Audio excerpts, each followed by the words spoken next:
Chicago is no stranger to innovation, especially when it comes to one of the very many picturesque skyscrapers that cover its skyline. The newest addition to this is the St Regis Chicago. Formerly known as the Vista Tower, this three-tiered skyscraper is the third tallest building in Chicago and the 10th tallest in the US. But this building is much more notable for a completely different reason, and its design, construction, and engineering will literally reshape the future of skyscrapers.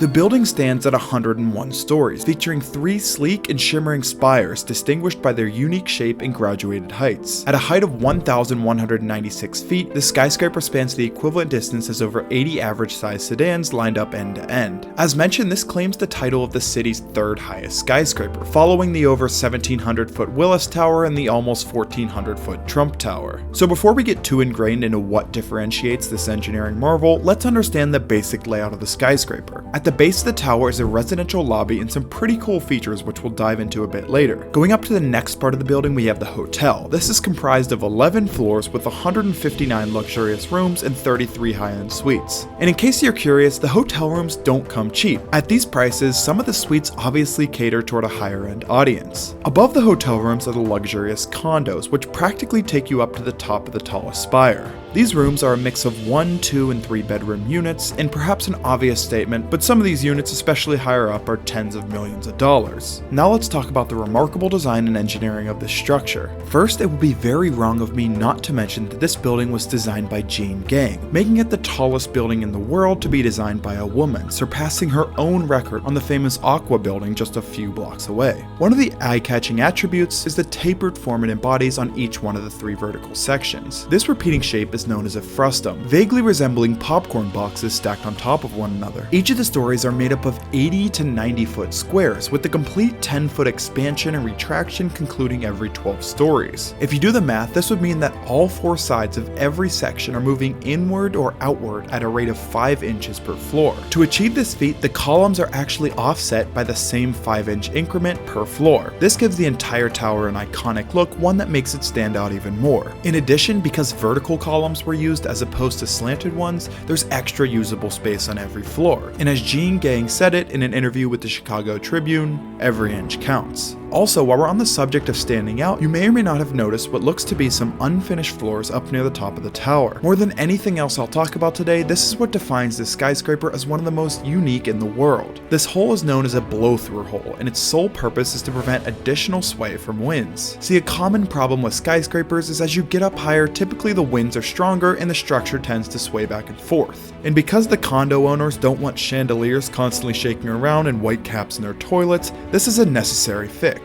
In most thinner skyscrapers, a counterbalance at the top is used to fight against the wind, usually comprised of a heavy weight or pool of water. The St Regis Chicago takes it a step further. Not only does it use 4 strategically positioned counterbalancing water tanks at the very top, but this 2-story blow-through hole is estimated to eliminate sway by an additional 24%, something that's an absolute necessity in a city that's literally known for its wind. While some people expressed concern about its negative effects on the look of the building, most people can appreciate the practical effect it has in the tower. The visual appeal of the St. Regis Chicago does not end with its intricate structure. The innovative green-blue glass is perhaps its most revealing feature. This glass makes it stand out from all other buildings around it, and even has a benefit outside of the visual appeal. First off, according to Jeanne Gang, the tint of the glass actually comes from algae sourced from the nearby Great Lakes. Secondly, the shade of the glass actually shifts as it changes floors. This allows a better spread of entering sunlight, where the shorter distances from the perimeter to core increases solar heat gain. And as an aside here, the glass is actually not highly reflective at all.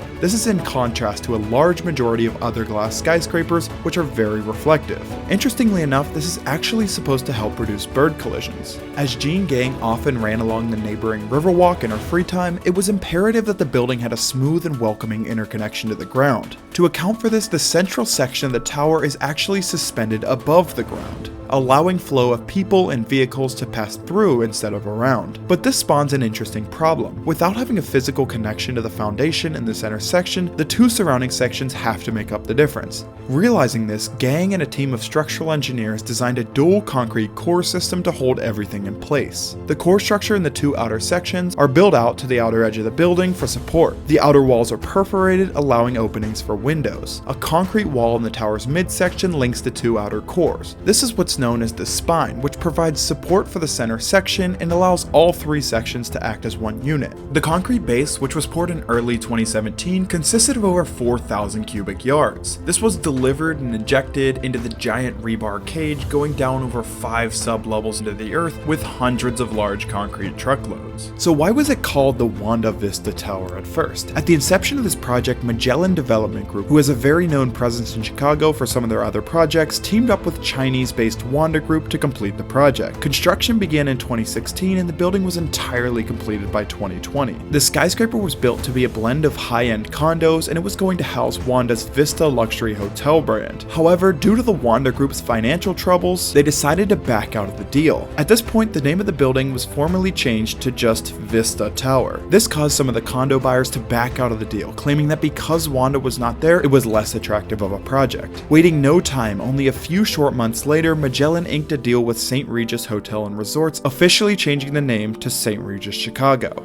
I want to talk about some of the coolest amenities in the hotel and condos, including the Butler service, which will probably help you get a further realization of how high class the St Regis Chicago really is. The hotel's offerings include an all-day dining restaurant and lounge, spa and fitness facilities, an indoor pool, ballroom, meeting rooms, and a distinguished fine dining restaurant. The hotel also encompasses an expansive 7,670 square feet of meeting space, featuring a grand 5,000 square foot ballroom. Spanning floors 13 and 93, the residential units within the tower range from 1-bedroom residences to opulent 5-bedroom penthouses, with prices ranging from $860,000 for a 1,097 square foot dwelling to $18.5 million for one of the 6,800 square foot condos up top. The Sky 360 penthouses, situated from the 71st floor onwards, are full floor residences that afford uninterrupted panoramic views of Chicago and Lake Michigan. And looking at this layout, it's actually pretty easy to see why someone would pay that much money to live in a place like this, given how expensive everything is today. An exclusive amenity space reserved for residents and located on the 47th floor encompasses a sky terrace with various facilities including an outdoor pool, a fully equipped kitchen, a private resident lounge, a state-of-the-art fitness center, a conference center, a private viewing room, and a golf lounge. Now perhaps what's the most intriguing offered amenity, as mentioned before, is the Butler service. It's imperative to first understand that the St. Regis brand and name was founded in 1904 under the philosophy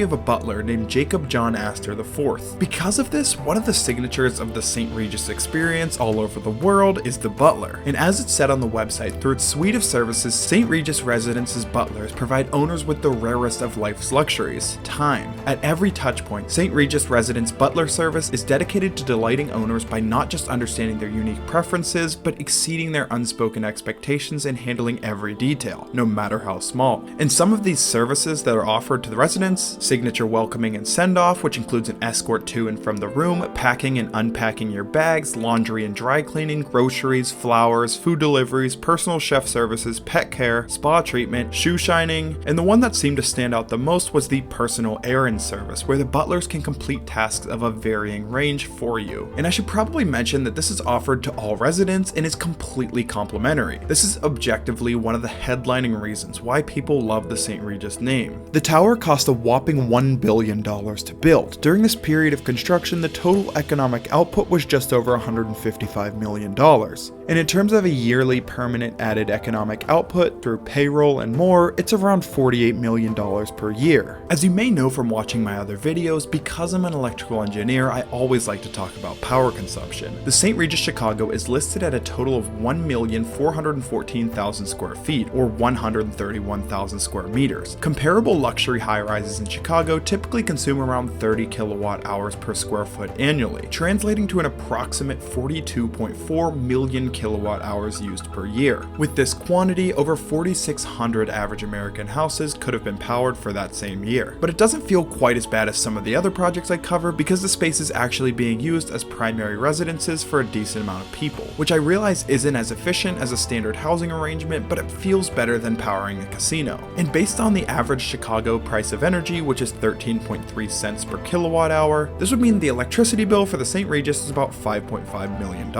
From all the research I did on this building, I couldn't really find too many negative things about it, outside of how expensive it is to live there. This is most likely my favorite building or project I've covered so far. The design, construction, and engineering were wildly successful from both an aesthetically pleasing and practical standpoint. The skyscraper officially opened in May 2023, and I'd be interested to get the feedback of someone who's actually stayed there. Today it proudly graces the Chicago skyline as a stunning beacon of architectural brilliance, adding a touch of sublime beauty to the picturesque cityscape. With all that being said, I want to thank you so much for watching the video, and I want to ask that you please consider liking and subscribing, because between writing the entire script, finding all the visuals, doing all the recording, and doing all the video editing, it takes forever to make these videos. But either way, that's going to do it for today, and I will see you next time.